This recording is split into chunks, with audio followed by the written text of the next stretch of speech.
organization hosting this. There we go. Thank you, Nicole. Every month, Peace Catalyst hosts a free public event, at least one, that's intended to inspire and equip people toward peace building. Today, we are having a conversation with Dr. Andrew DeCort, who is a veteran peace builder, a theologian, and an author of the new book, Blessed Are the Others. My name is Peter Digitale Anderson. I'm the executive director of Peace Catalyst, and I live in Minneapolis, Minnesota.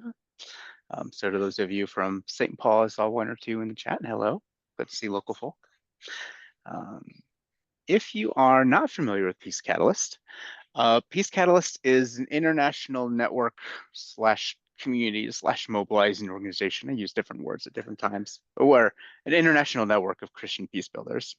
We're dreaming of a world where the church is known for building peace and not breaking it. And particularly if you are in the US, you may be very aware that the church is not often known for peace building, whether by reputation or by our own actions. And we know the church can do more and be better, and that following Jesus takes us a far different direction than what we're known for today, which is where today's conversation will be going. So at Peace Catalyst, we mobilize Christians and our neighbors to collaborate for peace across lines of difference. We both equip people. We do theological work with churches and Christians about what is peace theology, how is peace at the center of what God is doing in the world.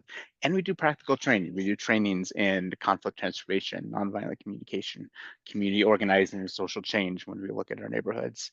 And we empower local peace builders to catalyze that change. We're also a sending organization, whether people want to volunteer with us or fundraise to come on staff with us, whether they're working in their own local communities or moving overseas to do peace building, we are able to support and host people who want to do the hands-on work in their own context. If this inspires you and we go deeper, some ways to get involved with us. We are a donation-based organization.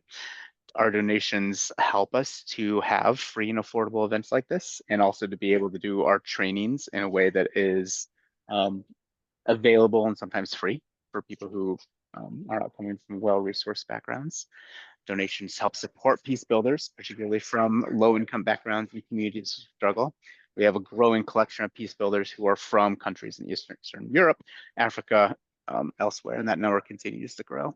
Donations help us to help them do their work well.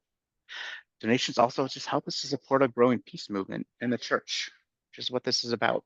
A lot of folks are here because we feel the need to do something, to follow Jesus better, to build shalom in the world. And we want to help the church to do that. Also invite you to come learn with us. Again, free webinars like this. We offer regular trainings and workshops. We do peace building training. If you want one specifically for your group, let us know. We'd be happy to talk to you. We do Christian peace building small groups. If you have a group who wants to learn about the basics of theology, like what does peace have to do with the gospel? And what does that mean for how we show up? We have a free curriculum for that you can host your own, or you can talk to us and we can help host one. And we also do peace pilgrimages. We have one that we've done for several years where we take groups to Bosnia to imagine what does healing and reconciliation look like, both in interfaith context and interethnic context after the civil war in Bosnia. And also we're in the middle of developing one, hopefully launching next year, to go to Israel and Palestine and to meet peace builders and Christian leaders in Palestine itself and learn from them. And yeah, if you find yourself especially inspired by this, you're welcome to come volunteer as a peace ambassador. We can find some other ways. Or if peace building seems like you want it to be your vocation, we would love to talk to you about coming on staff. So there are a lot of different ways to connect with us. One particular invitation I want to put out there, we just launched this. Starting December 1st, we're doing an Advent peace building experience. Essentially over the course of 2 weeks from December 1st to December 14th, we will be sending people who sign up a series of 7 peace building challenges. Like, here's something you can go and do. Some of it is self-reflective, some of it is how do you go meet people in your neighborhood or just get to know your community better. It's very simple, it's very hands-on, it's very interactive. In this season, and particularly as we move into Advent, we need more experiences of hope and moments of hope, both to give ourselves concrete reminders that this peace building is possible, that a different world is possible, our communities can be different, and we want people to see that. And we'll do some community building stuff, and we'll have a kind of celebration event at the end. So if that intrigues you, you have the QR code here, and Nicole just put it in the chat that I invite you to come learn more and check it out. All right, as we go into today, we're doing this webinar on where do we go from here, following Jesus as peacemakers after the election. We'll be in conversation with Dr. Andrew DeCort, who just wrote the book, Blessed Are the Others, Jesus' Way in a Violent World. It's a great book. I just finished reading it. I highly encourage you to check it out. That's the end.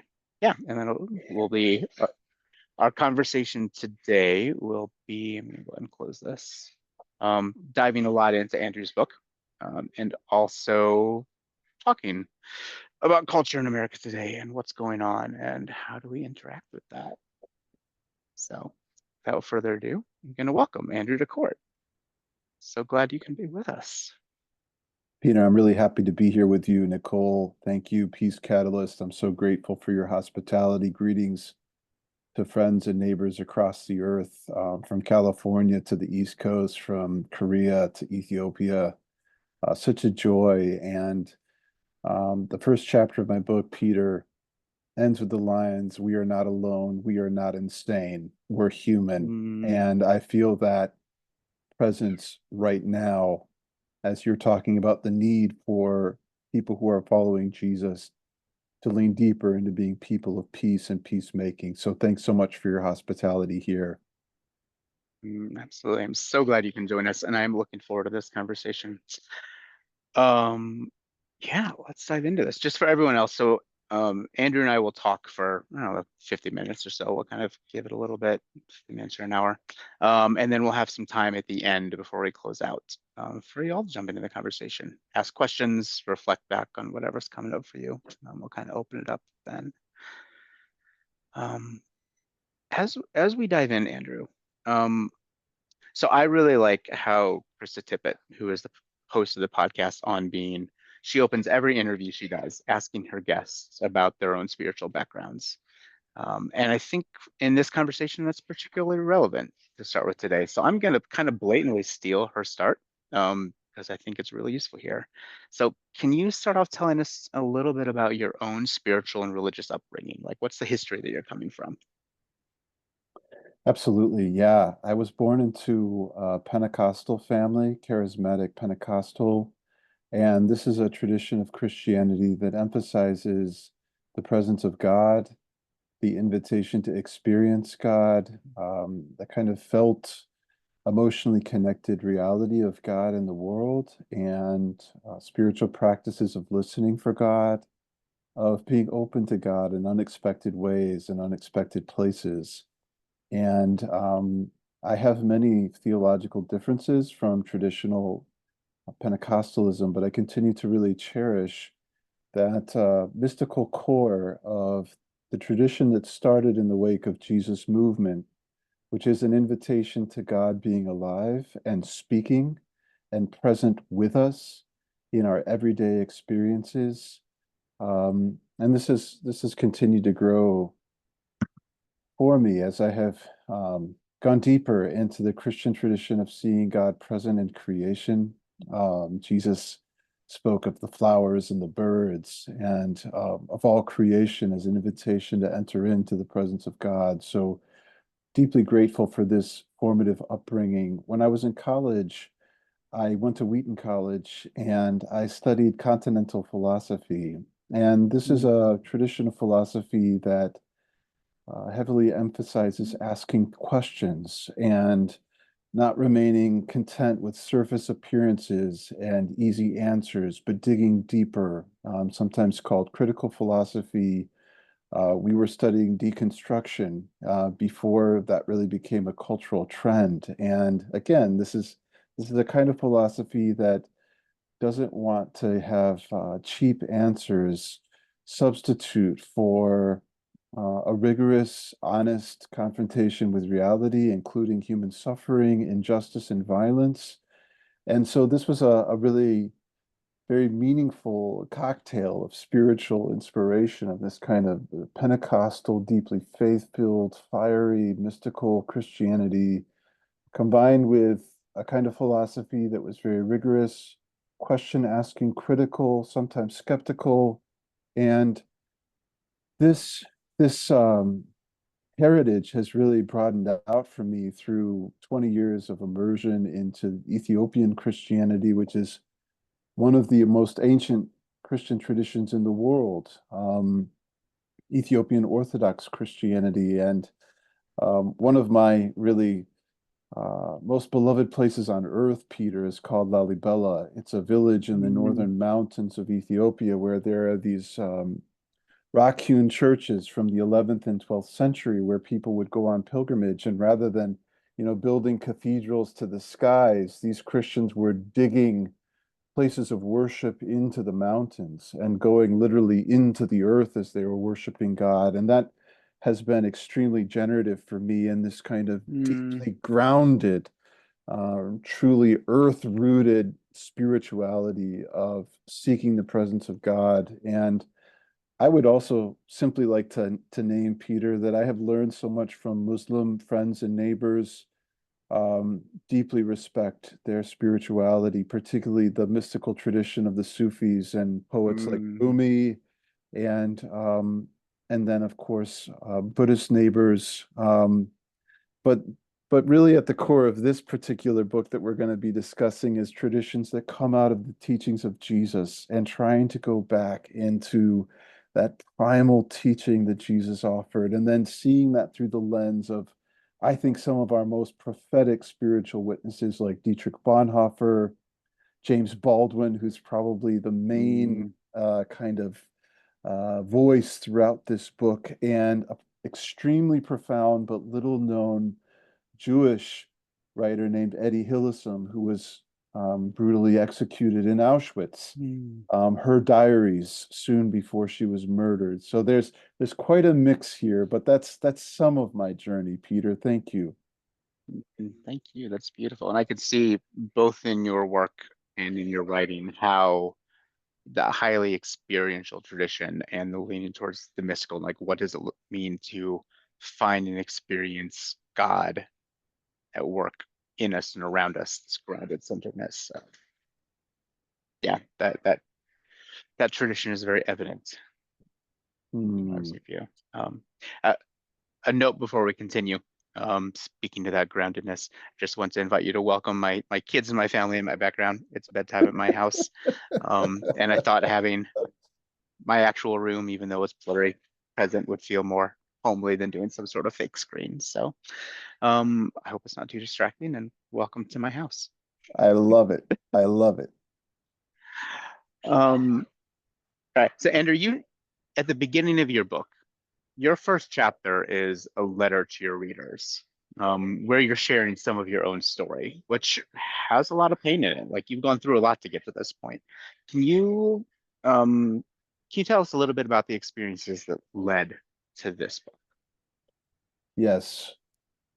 So I'm deeply committed to an honest spirituality, Peter, a spirituality that comes out of the pages of our lives in our lived experience with the vast joy and also the vast suffering that we experience. Not this kind of censored, highly filtered prosperity gospel that we often see today, including in the Pentecostal churches that raised me. And so this book begins with a letter. It's called A Letter from Me to You. And it's trying to describe some of the life experience out of which I wrote this book. And that was 2023. And I describe that year as the hardest year of my life, as a kind of year-long winter in which my life felt very cold and dark, and I feared was simply dying, and withering away. And the backstory of that was several years of working in Ethiopia, advocating for peace. And I think we're going to get into some of this a little later, but some of our friends here may not know that Ethiopia has gone through what is believed to be the deadliest civil war in the 21st century. The numbers are hard to get exactly right, but there are estimates of 1.2 million people being killed in the war, 5 million people being displaced, and 20 million people being forced to hunger. And I had worked for several years through my initiative with my partner Tekalain called the Neighbor Love Movement, and we were seeking to advocate for seeing the other as a neighbor instead of as an enemy. When you see that other person, you see the precious worth of God in their face. And as the war was getting ready to explode, we had seen such horrific atrocities of people being burned alive, being lynched in public places, being driven from their homes. And Peter, as Jesus taught us, and as I think every peacemaker knows, peace is very rarely popular. And when you love the enemy, you often become the enemy. And we were seeking to build relationship across enemy lines with all different kinds of identities in Ethiopia, from Christian to Muslim, the different political visions of Ethiopia, different economic classes. And that led to me getting over 50 pages of death threats, people saying that they would run me over with their cars, throw me off bridges, mutilate my body like an animal. And eventually, the death threats just became so severe and close to home that my wife Lily, who was born and raised Ethiopian, we needed to transition from Ethiopia, go into exile. And um, I learned, Peter, that when you are constantly being represented online, on television, even between friends, as a terrorist, as a spy, as an agent of destruction, that gaslighting, I describe it as a screwdriver that turns into the face of your soul and really seeks to mutilate you and disfigure you and steal your sense of self. And that was all swirling inside of me in 2023. And then there were other life events going on. I was battling with just a severe sense of self-doubt and this fear of being abandoned by people I love.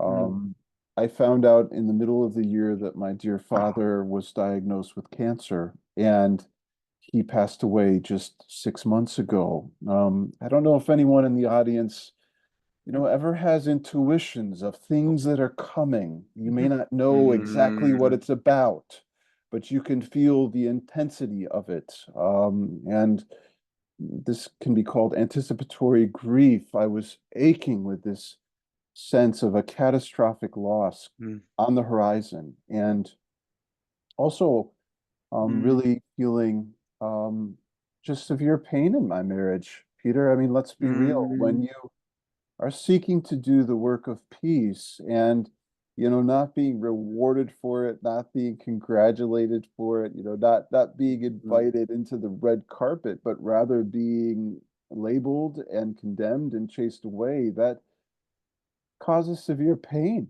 in our relationships and stress between us and questions of, did we make the right choices, and were the risks that we took worth it? And what has all of this achieved? You've put your life on the line, and then you feel like the things that you love the most are maybe withering away. And so I found just an extraordinary emptiness inside of myself, and was asking those hard questions of, is life really worth living? Is this kind of chronic, perpetual sense of disappointment, vulnerability, the soul vandalism, is that worth enduring? And it was out of um, this experience that I really rediscovered again that very first teaching of Jesus when he is speaking to people who are living in the shadows of empire. These are survivors of genocide. They are people who are battling with mental illness. They're being demonized by their society. People who likely were in that crowd together and looked at one another as enemies. We have religious elites present. We have very rural folk present. We have folks that don't identify with the local religious traditions present. There's such an extraordinary representation of humanity there. And Jesus begins by speaking blessing on the poor in spirit,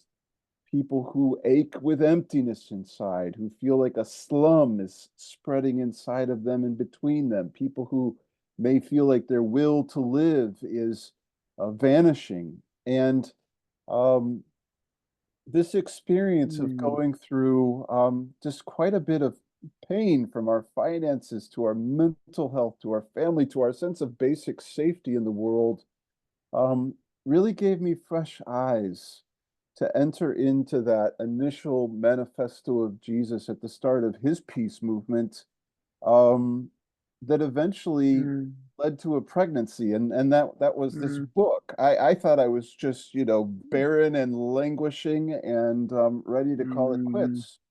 But there was a very beautiful woman named Anne Grizzle who said, Andrew, I think something is being born inside of you, and you need to write this down and share it with others.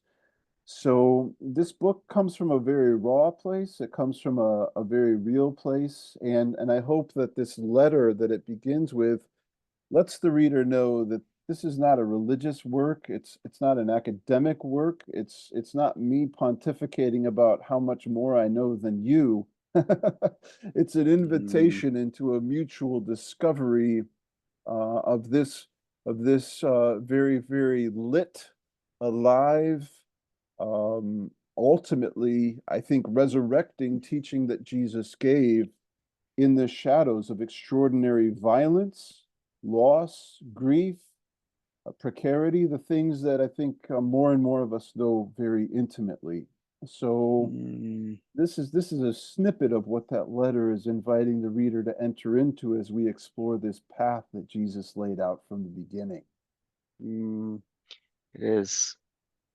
There are not enough words to describe this, but it is clear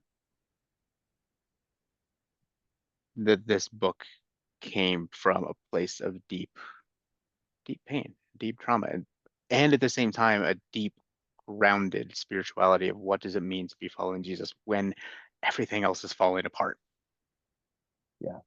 And uh, it is a real testament to the commitment to being faithful, even when it doesn't seem to be working, even when it doesn't seem to be blessing you in the traditional sense. Yes. Very much so. And even more to your partner who experienced this along with you and then just lost her home, had to leave her own country. Yes. Yes.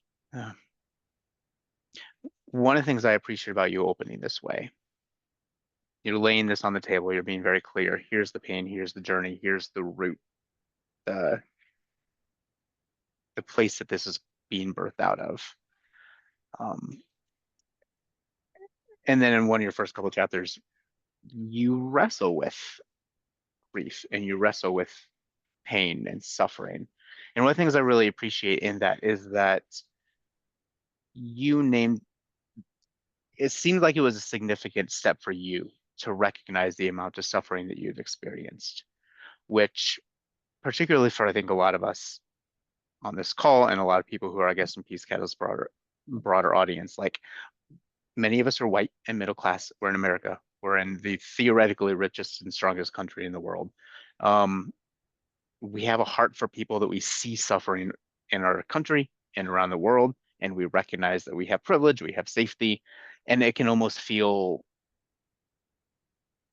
condescending or like it's bad for us to acknowledge that we also suffer. And this has been a very painful time in America as well. And there has been a lot of suffering. Do you want to just mention a little bit, say a little bit about that? What does it mean to like wrestle with your own suffering and grief while coming from a place of privilege or being Yes. surprised by Yes. that? Yes. So I describe the Beatitudes of Jesus as the beatitudinal way.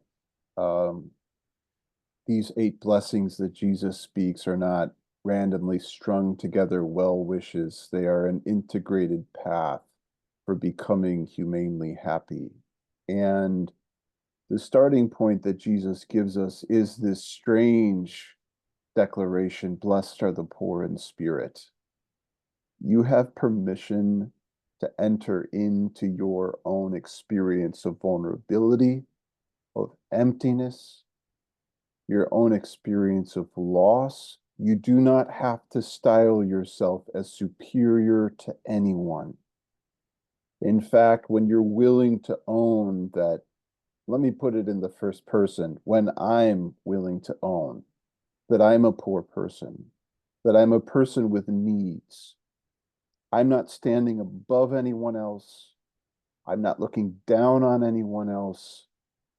I don't feel the need any longer to position myself as superior in strength and resources and intelligence or in spiritual purity. I can be an honest human being. Andrew, Roger, Jeffrey, Jima, Beth, Peter, we can be us. And the next step of that journey is Jesus saying, blessed are the grieving, they will be comforted. And this is permission to feel what we feel and to process the pain that lives inside of us with honesty. And I think, Peter, that when we start in way station one, in the first blessing, blessed are the poor in spirit. You don't have to put a mask on. You don't have to put a show on. You don't have to uh, put on false appearances of health, wealth, and winning. When we can start there and then be invited into our grief, our pain, our sadness, our sorrow, we don't need to compare our suffering anymore.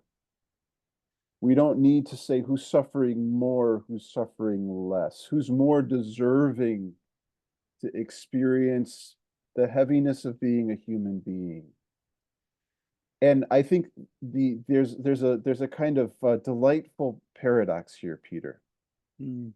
that when I can acknowledge that, yeah, I'm a white guy, I'm a Christian, I'm a Protestant, I'm an American, I'm straight, I'm middle class, I have a PhD from an elite university, on and on. We could all put whatever, identities and accomplishments we want on the table. When I can acknowledge that I'm a grieving person whose best friend died in a car accident when I was 17, and I didn't know how to grieve it at the time. And so I buried it. And then I found that I was in my 30s, and that grief was still haunting me. When I can acknowledge that um, I've been physically attacked by people and that I have had um, years of waking up in the middle of the night with nightmares from being physically assaulted by men in the streets of Addis Ababa. When I could begin doing the grief work in Andrew and say, yeah, there's grief that lives inside of me, I find, Peter, that grief is the great unionizer of humanity. And so I can begin enlarging the scope of my awareness of other people's suffering. I can Mm. become attentive to the devastation in Ethiopia and the women who have been raped in the war zones. I can become attentive to the children under the rubble of Gaza and the medical doctors that I've met who have been serving in hospitals where there are no medicines available, and women who have given birth to children watch their babies die in the middle of the night because they have no access to care. Or my empathy can enlarge to our Ukrainian sisters and brothers and what they're experiencing as they're being invaded by the Russian military. For that matter, my Mm. empathy can expand to the grief of Israelis and Russians and the aggressors in the Ethiopian Civil War. And so for me as a white guy, as the privileged Mm. class in America, when I can begin to get in touch with my own grief and no longer say, no, I need to be stronger, tougher, bigger, more invulnerable, more untouchable, when I can become a more honest human being, I find that that actually enlarges my capacity to connect with and just be attentive to the reality of the griefs of others.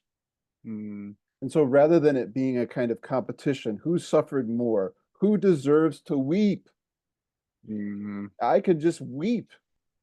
And then I can see that my tears are like your tears. And I'm looking at faces on this screen right now. I don't know Gema, I don't know, Roger, I don't know, Jeffrey, I don't know what griefs you carry, but I'm pretty sure that you do.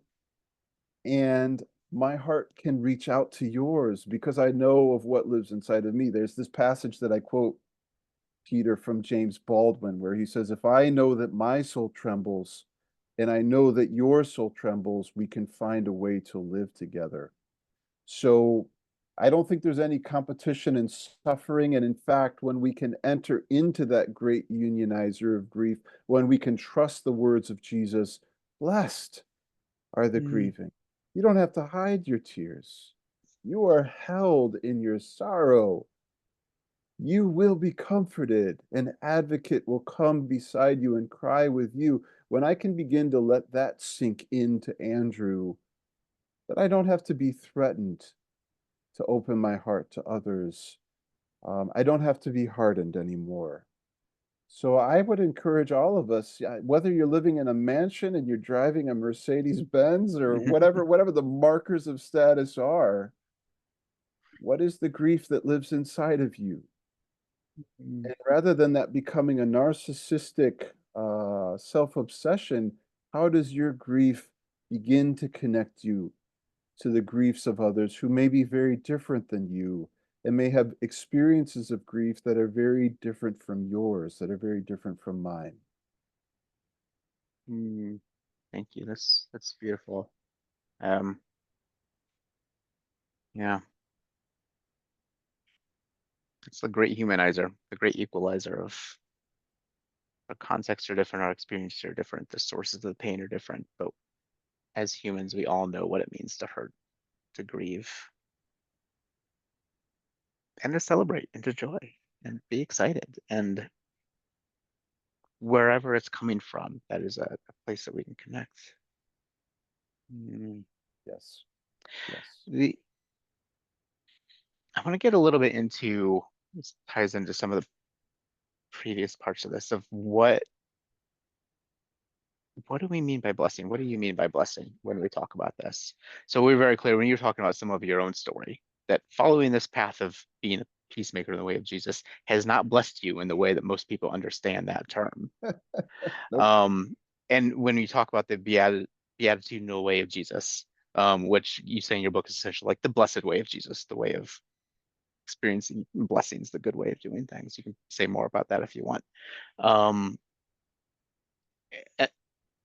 and then Jesus goes into blessed are the grieving, blessed are the meek and the nonviolent. And um, these are not traditional understandings of what blessing looks like. And in your book, you're essentially setting up, it read to me as like two different ways of understanding blessing, two different paths to follow, um, which includes very different ways of how do we approach power, how do we approach the pain that we experience and what we do with it. Do you want to say a little bit more about, yeah, what those two different paths? Absolutely, yes. Blessing is a very powerful word. Um, I think in cultures around the world, it's a very powerful word in American culture and Ethiopian culture. Many of us sign off our emails saying blessings. I don't know if any of our viewers saw that there was a 6-year-old Palestinian boy who was murdered about 10 miles from where I live a year ago by a Christian nationalist. I went to the murderer's house, Peter, Mm, and it was striking that on his main door was a sign that just said blessed. mm, And many of us, I think, when we hear the word blessing, or hashtag blessed, when we're posting a picture from our latest vacation or the new car that we got or whatever it is, we think that blessing is health, wealth, and winning. Um, and in fact, there's even a passage in the Hebrew Bible that I talk about at the beginning of my book, Blessed Are the Others, where Moses says that if you obey the commands of God, that you will be more blessed than others, that you'll be the head and not the tail, that you will lend but never borrow. Your fields will be fruitful, your families will be fertile, your wars will be fought and won. And the irony, Peter, is that this vision of blessing ends up cursing other people. Mm, Because it is, again, a competitive vision of blessing where when I'm blessed, I've somehow risen above someone else. I somehow have more than someone else. I've gotten the secret access, the magic sauce, that mhm, somehow makes me a little bit different. And I think that this is a major addiction in American culture.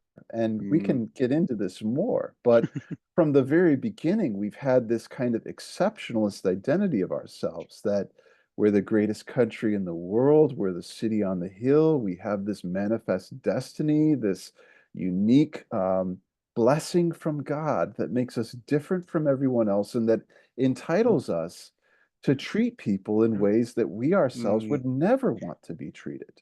Uh, In this past election cycle, we've heard a lot of that narrative from everybody involved. Yeah. yes, everybody involved. It doesn't matter which quote unquote side you're on. We've heard this narrative. Hmm. We're different. We're better. We are blessed. And again, it leads to this mindset of, well, there are these other people that are not blessed, that are somehow beneath. Maybe they've been forgotten or excluded, or they've been actively cursed by God. And what's different about this beatitudinal way of Jesus is he taps into this radioactive word, blessed, this word that means happy, flourishing, well, alive, fully alive. And then he names the people that we would never expect. He says, blessed are the poor. Those people who are perceived as lacking, as empty, as inadequate, maybe redundant, discardable. Oh, you can get rid of those people and you don't really lose anything important. The migrants, uh, the Muslims, the people who are eating our cats and dogs, whichever group that it is that we're marking as somehow lacking, and just get rid of those people. The grieving. I mean, I think part of the reason, Peter, why I feel and why I think many people feel embarrassed to cry is because we're afraid that if we allow the emotion that lives inside of us to come out, that people won't want to be around us anymore. You'll be called a Debbie Downer. You'll be labeled in some way. Jesus says, no, if you're grieving, you're blessed. You are held by the unconditional belovedness and belonging of God. He gives these 8 blessings, and each one of the kinds of people in the particular path of their life that Jesus blesses are quite counterintuitive. They're surprising. That's a kind of double take of, wait, Jesus is saying that these people are held in the happiness of God, that these people are safe and secure, that they have nothing to fear, that they will be okay. And so, what I love, Peter, about this beatitudinal path, this happy path that Mm, Jesus is inviting us into, is it's blessing the others, those folks that we want to say, oh, they're unrelated. Oh, they're a little less than us. Jesus says, no, these are the people that God holds close to God's heart and promises this unbreakable well being, even if you go through extraordinary suffering, vulnerability, loss, othering, dehumanization. Jesus is saying these folks will be just fine. And so rather than this path that Jesus is calling us on to being a path of ascent and superiority, this is really a path of descent and that kind of shared groundedness in which we experience the solidarity of being human together in our mm, poverty, in our grief, in the nonviolence into which Jesus calls us. So I think that this is a very, very prophetic and countercultural path for us today because it isn't the narrative of if you do this, you'll be greater than everyone else. You'll be untouchable. You'll be better. You will be on the top. It's rather this path that says if you follow this path, you might actually end up becoming even more vulnerable than you are now. But what you will discover is a quality of joy, a strange state of mournful contentment that is sweeter and I dare say invincible. Invincible, Peter. Invincible in the face of human hatred, violence, drones, military invasions, bombs, the human capacity to inflict suffering on others. Jesus is saying, if you walk this path with me, you will enter into this strange quality of fearlessness and shamelessness that is truly happy and that does not diminish the happiness of anyone else. All others are blessed on this path. In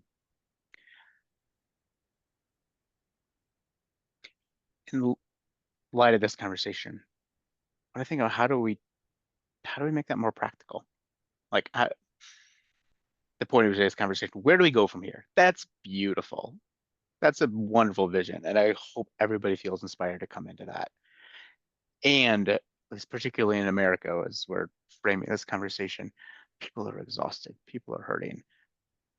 I don't know where everybody is coming from on this call. There are likely some people who are at least somewhat reassured about how the election turned out, and there are likely many Sure. more who are very distraught and concerned about what comes next. We have people across the spectrum who hang out with Peace Catalyst, and are still interested about how do we have a more peaceful society? How long do we get along with people? There's injustice in the world. There's injustice in our communities. There's division in our families, in our society, and people don't talk to each other anymore. And particularly after this last election, we are exhausted, we are hurting, and however we feel about the outcome, we all know that this cannot continue and something needs to change. So in that context, where would you encourage the church in America to be diving into this? What needs to change? And maybe even more particular, like we haven't spelled all these out, but like you have these several waypoints for each one of the Beatitudes as you go into the book, like here's what this looks like. Is there like a place that feels especially poignant or relevant for the church or for the people on this call to dive into? Like this is really alive in America right now to pay attention to. Yes. I'll let you I take have, that wherever you want. That was a large question. I love it. Peter, I found that when I feel exhausted, insecure, disappointed, I so easily translate that into becoming aggressive, into looking for someone to blame, someone to identify as the problem. And if we could only take care of those people, that we would be okay. And I think we're seeing a lot of that energy in popular culture in America today. Who is that group of people that we need to isolate as the problem? And Mm, if we could just get rid of them, we would somehow be better. Maybe it's MAGA people, they're the threat to our democracy, and we need to take down MAGA once for all. Maybe it's those woke people who are trying to destroy our traditional values, and that if we continue down this path, America will implode on itself. Oftentimes, it's the so-called outsiders, immigrants, migrants, undocumented neighbors. Those are the people who are taking our houses, our jobs. Those are the people who are making life more precarious in America. When we feel exhausted, disappointed, frustrated, so often we begin looking for someone else to blame. I see it in my own marriage, Peter, to just take it straight home, man. mm, A lot of the conflict in my relationship with Lily, we have a good disagreement, a fight, an argument, and then I look back and I say, what was that really about? And then I look inside and I mm, say, I was feeling pretty insecure that day. My self-esteem was mm, suffering, or I was just frustrated and mm. feeling like I couldn't make progress with something that I was working on. And so, oh, I'm pretty sure you're the only one who's experienced that. obviously. Before I know it, I'm pointing my finger at Lily or at Peter or Mm, those bad people. Notice where Jesus takes us. He says, do your poverty work Are you willing to see yourself as a poor person? Are you willing to look inside the places of your vulnerability, your disappointment, your loss? Are you familiar with your own slum, that shack in which you may live or that may live inside of you? Have you explored it? Are you familiar with it? Do you know yourself? What about the griefs? Earlier, Peter, you were alluding to a chapter in the book, Blessed Are the Grieving, where I did work with a spiritual director named Dwayne Grobman, a man for whom I'm deeply grateful. And Dwayne met me at an important time in my life and listened to some of my story. And he said, "Oh, wow, Andrew, you've had a lot of loss and grief in your life. Would you be willing to make a list of places of significant loss and grief in your life?" And you know, I'm willing to do homework. So I sat down and started making a list. And Peter, I mean, I started to weep with each one, and there were 26 that ended up on my list. But these were living Mm. inside of me. These open wounds were living inside of me, and I had not allowed myself to enter into that haunted house of my own pain. And so I wasn't even aware of what role they were playing in the anxiety that I was feeling, the sense that I needed to escape, isolate myself, this feeling that I was running out of energy and that my life was coming to an end. But so much of that was rooted in grief. Have Mm. we done our grief work? Do we know the pain that lives inside of us, both as individuals, Peter, but I would say as a national community, as a society at large? Have we allowed ourselves to look into the poverty where, I mean, if we want to go all the way back to the Mayflower, Peter, where we have folks who are trying to escape from oppression, Mm. persecution. They're wanting to come across and start this new city on a hill, but they haven't done their poverty work. And what do? Let's Mm. be honest, they start taking people's land. They start stealing people, human beings. They start importing human beings from across the ocean and turning them into tools, which then gets what? Justified theologically. Well, somehow these people with different skin colors or different languages or different spiritual traditions, they must somehow be less human than we are. And we start tying ourselves into knots and pretzels to justify this need to be a little bit better and to use people to Mm. achieve our desired goals. This whole idea that trauma that isn't transformed gets passed on. The trauma that isn't transformed gets transferred. It's Yeah. that's the way it works. And so I think Jesus' beatitudinal way gets ultra practical in the first three steps. And that's, have we done the poverty work to say, where are the places where I might be feeling small? And so I want Mm. to make myself feel bigger than others. Where are the griefs in my life where I'm hurting, but that's turning into aggression? That's turning into reaction? That's turning into me trying to blame and control other people? And then, I mean, this third step, we're talking about peace catalyst here. Blessed, I translate it as blessed are the nonviolent. They will inherit the earth. Once we've done our poverty work, once we've done our grief work, then our agency and power can become regulated. And no longer is it reactive and punishing. It now becomes creative and transformative, where I say, well, you're cursing me. I don't need to curse back. I Mm. can find ways to bless.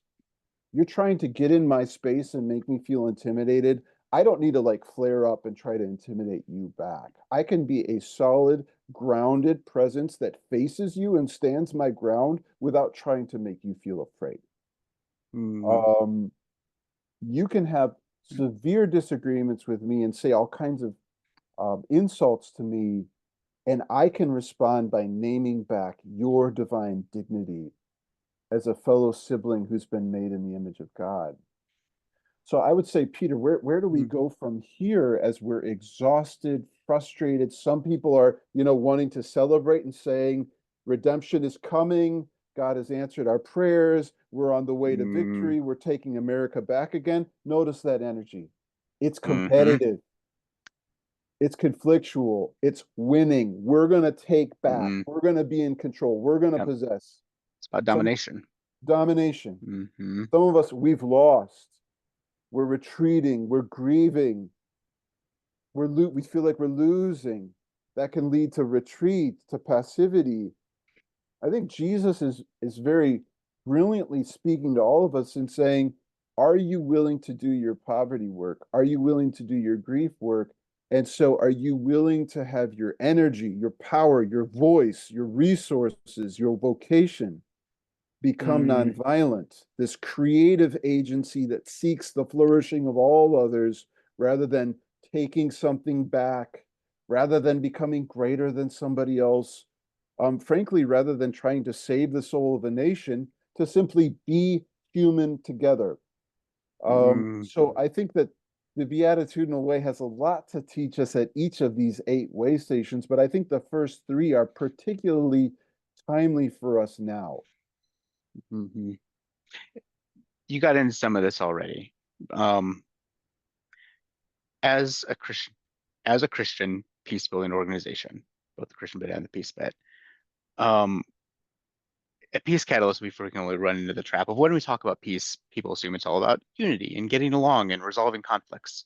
Um, and a lot of what you talked about tonight leans really hard into that empathy and dealing with your own wounds, your own grief, and being human together, um, and finding ways to connect beyond our different positions or different politics. Or um, and in your book, and you were getting into this just now, which is why I want to push into this here. And in your book, you were clear that the way of Jesus also includes nonviolence, and not just interpersonal nonviolence, but nonviolent direct action, social action. How do we create change? How do we work for justice? Um, as we're following Jesus's beatitudinal way, as we're doing this work, how do we hold those in tension? We want empathy, we want understanding, we want to repair harm and connect with others across divisions. And there is still struggle that happens at the same time, and we can't ignore that. Yes. So everybody knows where the beatitudinal way of Jesus goes, so I'm not stealing any thunder. The last blessing, if you want to work through these 8 way stations, these 8 places of journeying into becoming humanely happy, the final one is blessed are the persecuted for the sake of justice, because theirs is the kingdom of heaven. So this path that Jesus is describing isn't leading into some kind of pie in the sky, fuzzy feelings. We're all just hugging each other. The climax of this path of becoming human for Jesus is the confrontation of injustice. And really, what's at stake is the willingness to be unliked as you are seeking the flourishing of the other. Mm, And notice that the 7th way station is blessed are the peacemakers, because they will be called children of God. The 8th is this blessed are the persecuted. And in between there is this hinge moment, this ligament, this crisis of, will you allow your peacemaking work to get you into trouble? mm, Because you're no longer approved by the different constituencies that try to claim you as their own. And this is the price of going all the way with Jesus when he says, rejoice and be happy, because you become like the prophets. You've mm, been willing to step over cultural approval into that exilic place, that kind of wilderness place, that kind of no man's land place, of willingly embracing pushback, persecution for the sake of seeking justice. Let me give you an example, Peter, of someone that I've been studying recently and really appreciate. It's mm, Alexei Navalny. mm, Alexei Navalny was the founder of the Anti-Corruption Foundation in Russia. And Navalny had made it his life's work to expose the corruption that had become systemic to Russian business, Russian politics, and the power of Vladimir Putin in particular. And of course, what happened was Navalny was harassed. He was charged under all kinds of bogus um, accusations. He was poisoned. He nearly died. He was in a coma for nearly a month. And then he was eventually killed in a Russian prison, um, where he was suffering under trumped up charges again of defaming the Russian military. Um, Navalny's work of trying to bear witness to justice in Russia did not lead to him being congratulated, celebrated, recognized as a hero among the power elites of Russia, at least. Um, and we see this, of course, in the story of Jesus. Jesus gives this teaching, and he goes on to practice it in his own everyday life and work, and he becomes increasingly controversial. He becomes increasingly unpopular. Eventually, he gets arrested by a militia. He gets executed publicly. Um, but here's the payoff, Peter. When we can start by doing the poverty work and the grief work, you can do that hardcore justice work without recreating and reproducing the Mm, aggressive othering energy that got us in the problem to begin with. And so instead of you saying, well, I'm a justice warrior, and if we could, again, just get rid of those people, if we could just crush those people, then we would be better. And I would just like to invite all of the peace builders who may be listening to this conversation. Let's look in the mirror. How often do we claim to be making peace, but we are recycling the mm, pain, the insults, the generalizations, the labeling, the boxing that we claim to be seeking to overcome? And again, I mean, like you said, the untransformed trauma gets transferred. Before we know it, we're reinventing the wheel in the name of saving us. mm, Again and again, mm, this is the pattern.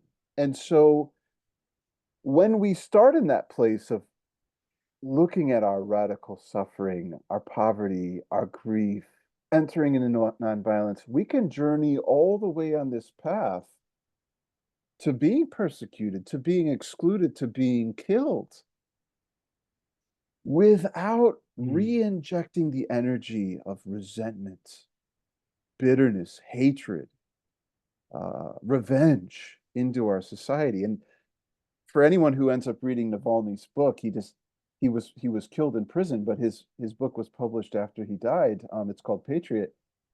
You see that Navalny has this sense of humor and laughter that persists even as the guy's in solitary confinement in Russia. And the fun thing, Peter, is that he talks about in his memoir how he was memorizing the Beatitudes in French, Russian, English, and Latin.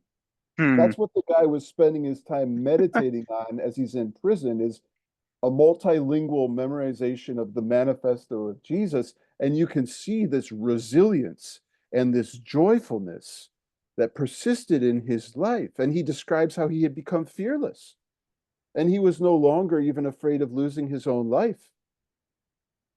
I think, Peter, that um, when we follow this path deep, deep, deep, deep, deep with Jesus, we can do that confrontational justice work, that prophetic work that says the devastation of Gaza by Israeli Zionism, it needs to stop. White supremacy in America, in the way that it has been woven into our institutional cultures and systems, this needs to be unmade. Um, mm, the Ethiopian Civil War, where so many sides are styling one another as enemies and mass producing violence. This needs to be interrupted and stopped. But by God's grace, we can do this without, again, reigniting the energies of, well, if we could just get rid of those people, then heaven would come on earth. mm, And so we actually have a way forward, a new path instead of this spiral of ever increasing hostility and enmity. mm. That is a deeply challenging and deeply necessary and deeply prophetic invitation. Hmm. It's definitely changing me. May it continue to do so. Amen. Um, as as we wrap up, I'd love to invite you to just reflect a little bit on what you're noticing. Um, Two-parter here. You can kind of give a different bit. Um, so as we've already talked about, as you've written about, like you have lived experience and trauma of living in peacemaking in a country that you have watched descend into horrific violence. You've experienced that, you've witnessed it, you were exiled because of it, or because of your desire to make peace in the midst of that. Um, Kind of with that perspective, what are you observing in the US today? What are you seeing? Are there any similarities or warning signs that you're seeing, or anything that stands out to you? It's like, oh, I do not like the trajectory that we're going, and we should pay attention to this, or the church should pay attention to this. Um, but then the flip side of that, and I always like to end on questions like this. Um, is there anything that's encouraging you? Anything that's giving you hope? Like, yeah, this is reassuring, and maybe it's something about the direction we're going, or maybe it's somewhere where you're finding hope in the midst of all of this. But Yes. what are you seeing? Thank you, Peter. I think it might have been in 2021 that Time magazine published an article in January in which they said that half of Americans thought that civil war was likely in the US. This is not a fringe, conspiratorial publication. Uh, this article was written by a psychologist, I believe, at Columbia, who was um, analyzing data from surveys in the US. Half of the population thinks that civil war is possible. That's deeply concerning to me. It's sobering. It's something that we need to take very seriously. And I would say that, as I mentioned, Ethiopia descended into the 21st century's deadliest civil war on November 3rd, 2020. And before, we had rockets going off and ground invasions and massacres taking place in Ethiopia, we had othering taking place. And some of us may not be familiar with this term othering, but when I use it, what I mean is labeling people as unrelated or less than ourselves. Mm, Um, Boxing people into these overgeneralizations of being not one of us. And then when othering begins to become severe, you have dehumanization. And you begin to look at other groups of people as less than human. And often this gets tagged with animalistic language. They're hyenas, they're dogs. It can become spiritual. They're demonic, they're devils. Um, and othering and dehumanization, Peter, so often lead to ungrievability. Now, that may sound like a fancy word. What does ungrievability mean? It just means when we no longer feel the pain of others. mm, When you're crying and I'm like, don't care.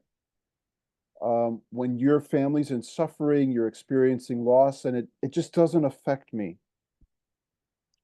We saw this becoming radioactive in Ethiopia. And Peter, even in many months before the Ethiopian Civil War broke out, I was writing about, is civil war coming to Ethiopia? And it wasn't because I was some kind of prophet or I had made some kind of, uh, supernatural prediction. It was because we were seeing this escalation of othering, dehumanization, and ungrievability.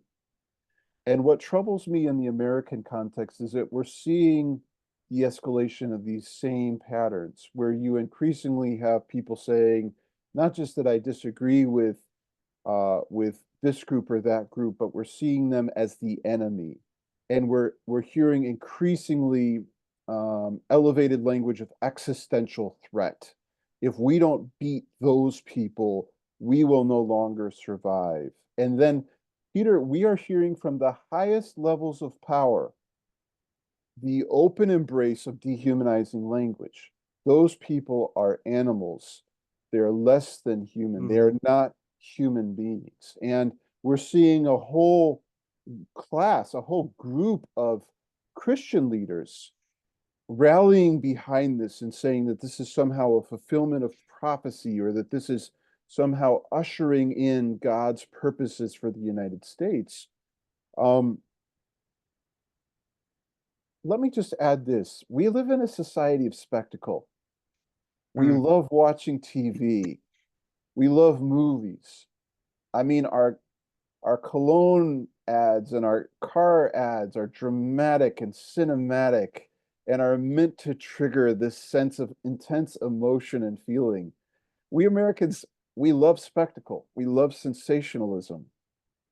And so we might say, yeah, we're just getting kind of revved up here a little bit, and that's fine. But for someone who has lived through the Ethiopian Civil War, for me, this isn't just bravado. This isn't just some good old-fashioned spectacle and sensation.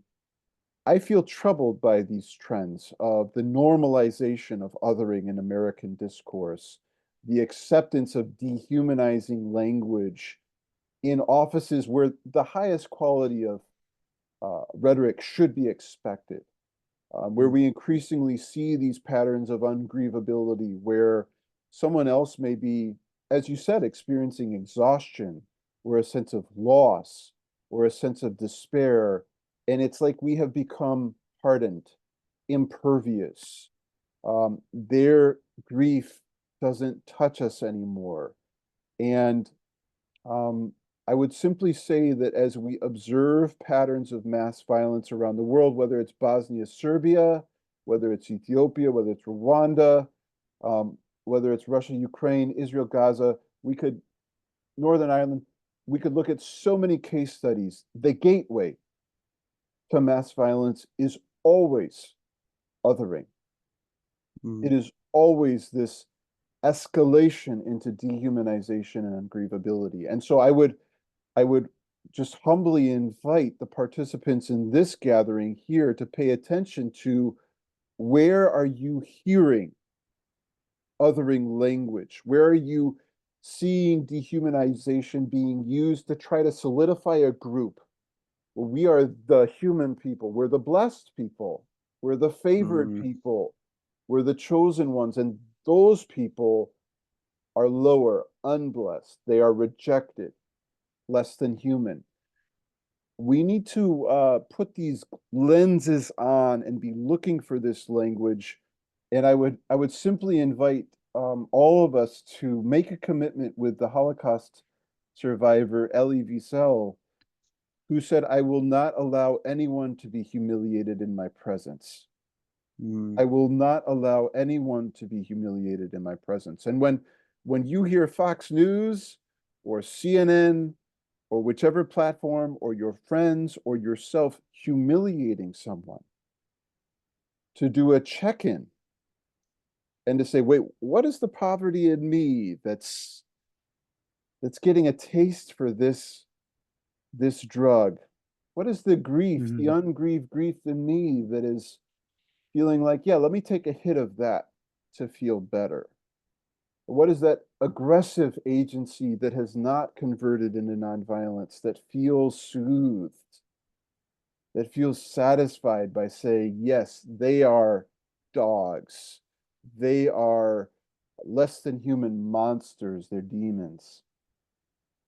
So, yes, Peter, I mm, see troubling parallels between Ethiopia and America. And I think that the invitation to all of us is to embrace Blessed Are the Others, not as a book title, but as a conviction, that those that we may perceive as unrelated or less than us are held in the love of God and will never be released. And if I may, Peter, I'd like to say that I'm experiencing encouragement and hope in my own life, mm, because I mentioned that my dad died 6 months ago. And I had this deep fear. My dad and I were close. We had a good relationship.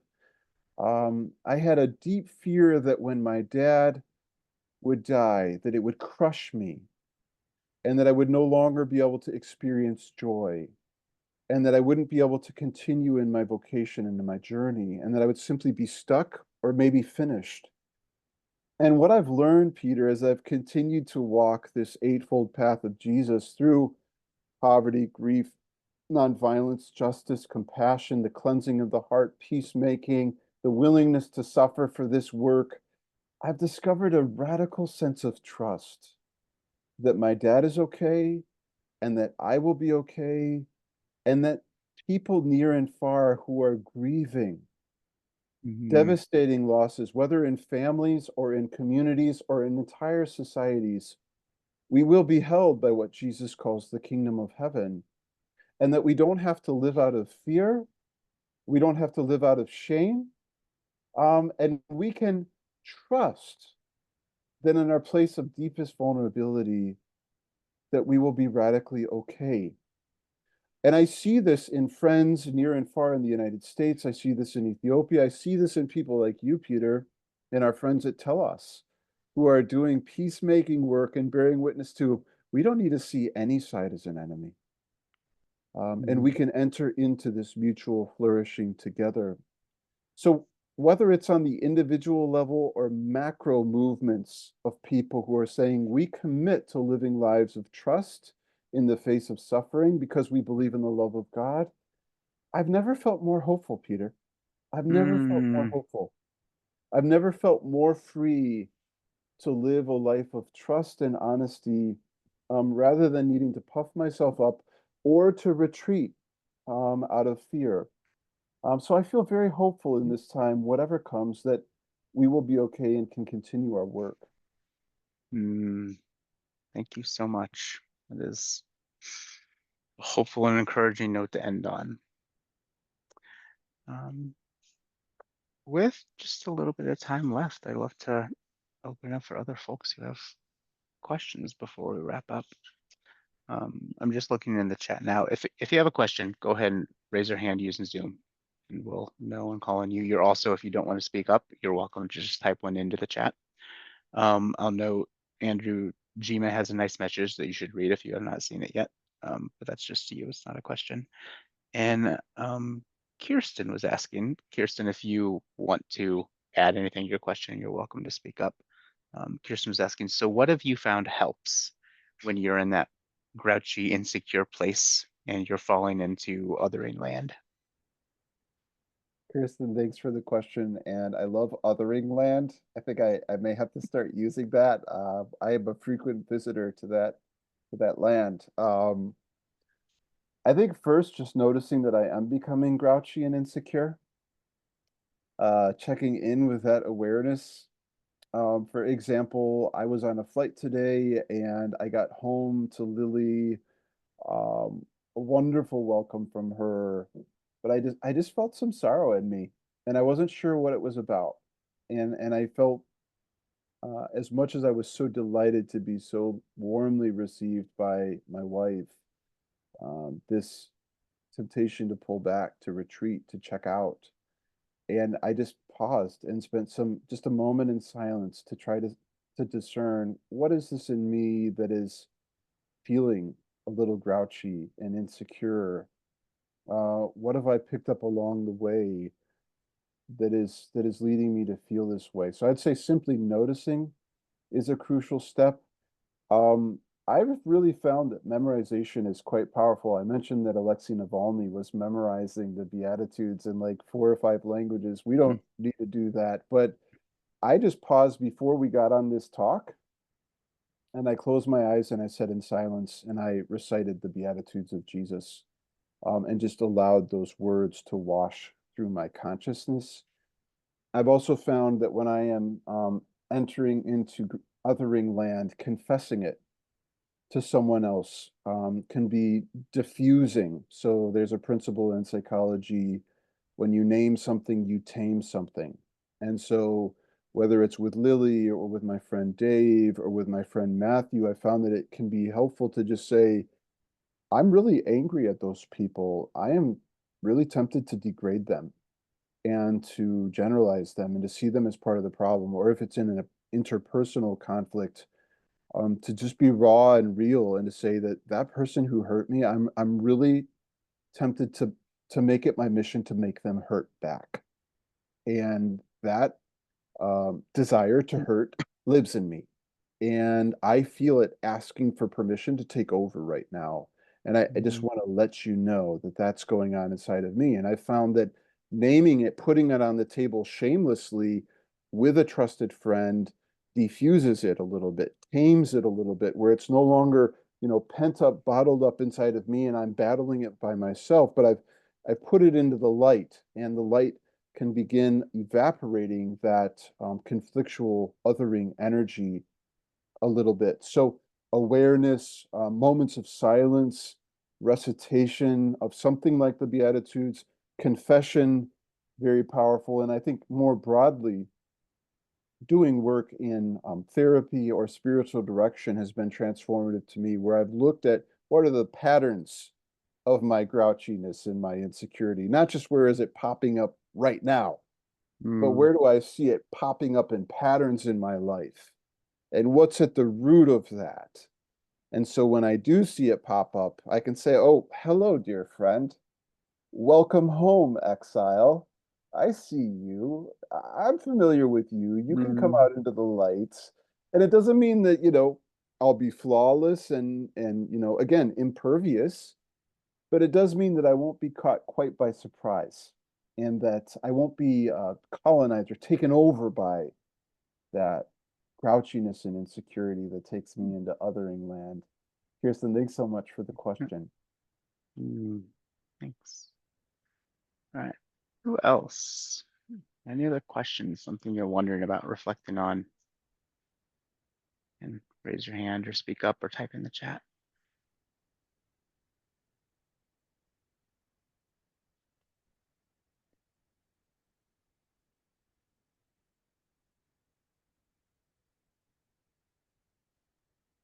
While I give people a moment. Unrelated question, Andrew, is your wife is a painter. Is that one of hers behind you? It is, yeah. I love this image. It's called The Journey, and you can see that there's a small, very fragile vessel making its way across a vast ocean.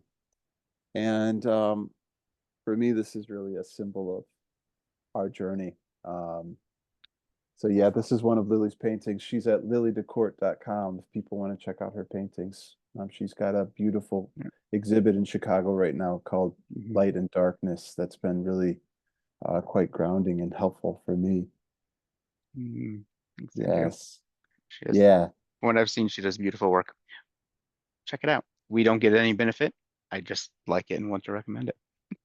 Um, Carolyn has a question in the chat, and then after that, Sherry has her hand open. So Carolyn says, how do you talk about the election to people who feel very different from you? Yeah.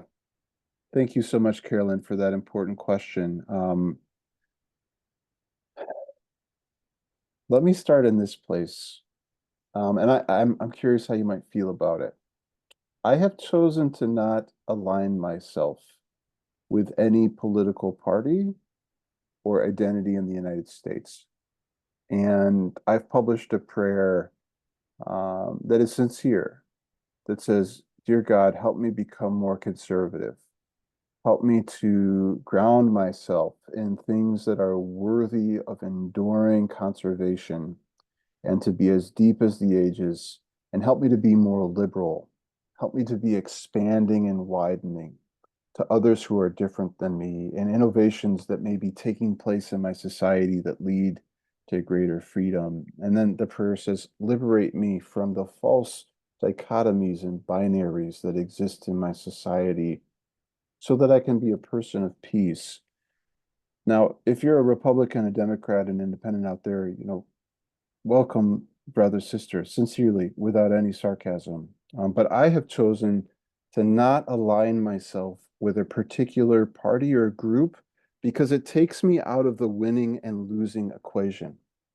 Um, and so my fundamental concern is for the values of Jesus and the values of human flourishing to be practiced and promoted in my society. And so rather than, again, speaking in terms of winners and losers, friends and enemies, those who should dominate and those who should be defeated, um, I want to be a companion of people across these boundaries. And so I think, how do I talk with people about the election who feel differently than I do? I want to ask questions and I want to listen to understand. For example, if you feel like Donald Trump becoming the next president of this country is a good thing, rather than saying you're stupid, I think you're evil, you're wrong, can I say, why do you think that this is a good thing? How can this leadership help our country? What are the ways that we can more responsibly work together for the flourishing of all Americans and those who are not Americans, but whose lives are impacted by the decisions of the American government? Or if I'm talking with someone who feels deeply, deeply disappointed and heartbroken by the outcome of this election, I want to ask questions.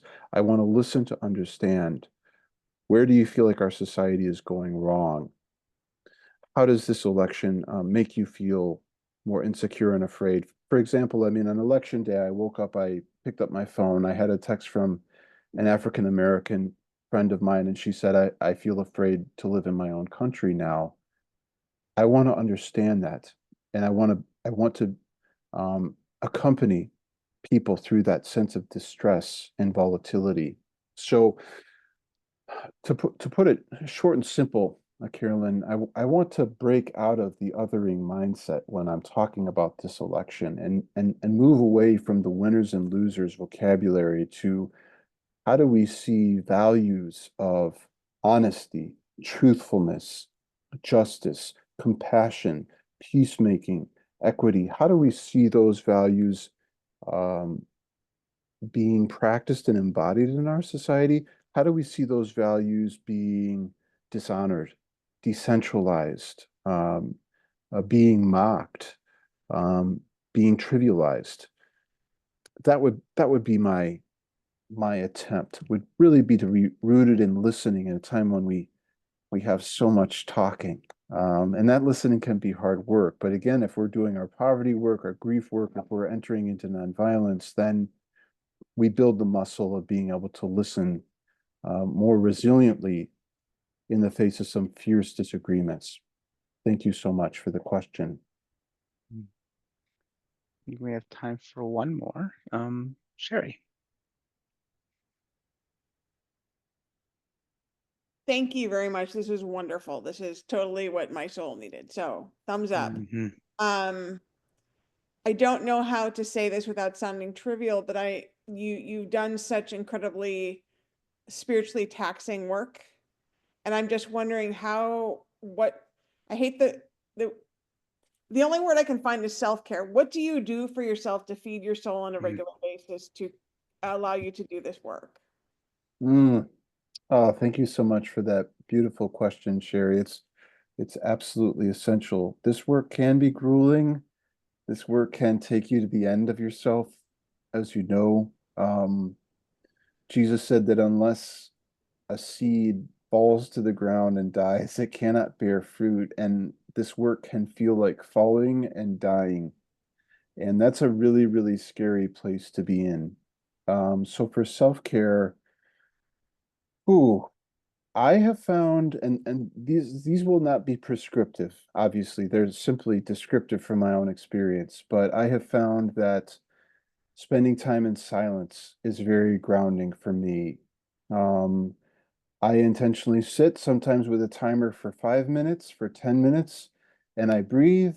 And if frantic or despairing or crushing thoughts come to my mind, I simply acknowledge their presence. I invite them to be seen by God and by me, and then I allow them to flow on, and I continue to present myself in the presence of God. I often do that accompanied by meditation on the Lord's Prayer. My previous book was about the Lord's Prayer, and then meditation on the Beatitudes for sure.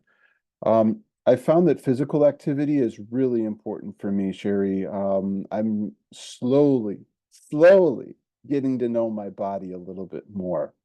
And when my body is saying, Andrew, you need to move. And so I personally really like taking long walks. And I know that um, Some of us have more or less access to places where we feel safe to walk. But for me, walking has been really, really important in my spiritual practice. Sometimes I listen to music, sometimes I walk in silence. Um, I found again, Sherry, that friendship is absolutely essential to self-care, to resilience, to walking this path to the end and then back again. And for me, I define friendship, Sherry, as a naked presence met with enduring acceptance. For me, friendship is naked presence met with enduring acceptance. And I have some friends in my life with whom I can be a naked presence, and I know that I will be met with acceptance. And so, again and again, and I've been amazed by how challenging this work is, Jerry, that again and again I've said, yeah, I'm feeling poor again. Thought I had, completed that way station, but man, I'm back there again.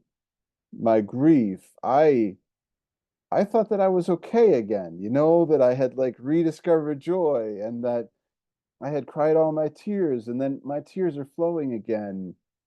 I found that with trusted friends, including my wife Lily, that I can be a full person, Andrew, and reveal myself and allow myself to be witnessed. And there's a principle that I talk about in the chapter on grief that comes from Elizabeth Kubler-Ross. And she says that grief must be witnessed to be healed. For me, this has been like of biblical proportions. Grief must be witnessed to be healed. And I think, again, us Americans, suck it up, pull yourself up, be strong, put on the happy face, don't let people know you're hurting.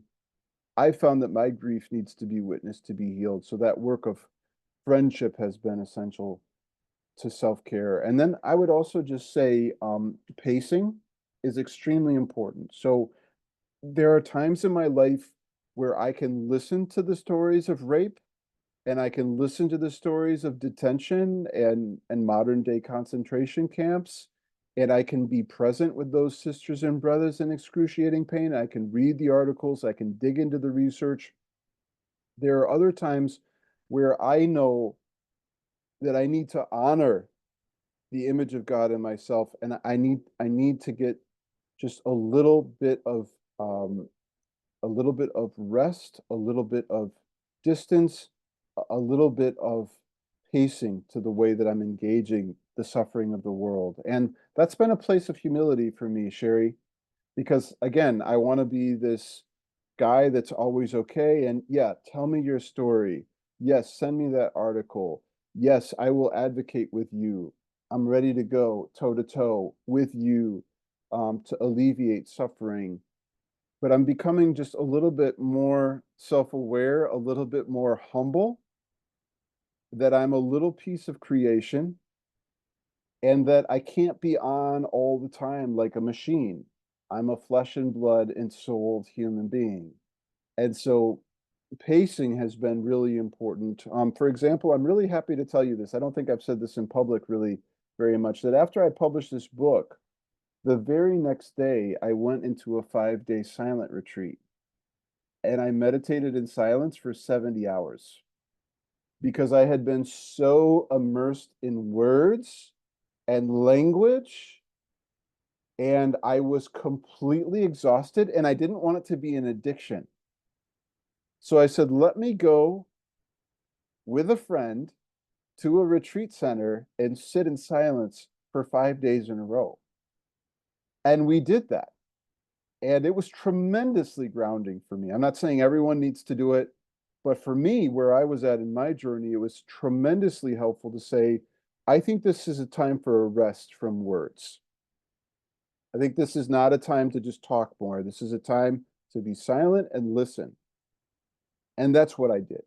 So these are just some suggestions for me, the practice of daily silence, again, meditation on this generative path of Jesus, friendship, that naked presence met with enduring acceptance, and then pacing to know with what kind of season am I in? What do I need now to be, semi-sane, to survive, and to carry on the journey. So I'm with you, dear sister. I'm with you, dear brothers, in this journey of learning how do we care for ourselves and to just let go of the Messiah complex, let go of the hero complex, and be human together in the small and big ways that we're able, without anyone being higher or lower than anyone else. Blessed are the others.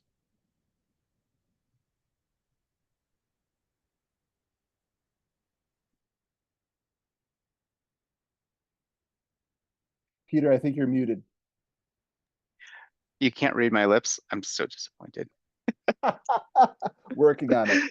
Oh, thank you so much, everybody who was able to come tonight. Andrew, thank you for your time. If you are able to check out his book, Blessed Are the Others, I highly encourage it. As a peace builder, as a Christian, as someone with a lot of Mennonite background, I've spent a lot of time with the Beatitudes, and reading Andrew's book still inspired me to meditate on different ways, on ways that were new or I hadn't thought about in a long time. And this has been a beautiful and a powerful conversation. It's been so good to be with all of you. Nicole will be sending out some kind of follow-up. You'll get the video for this and follow-up links and stuff, and we would love to be in further conversation.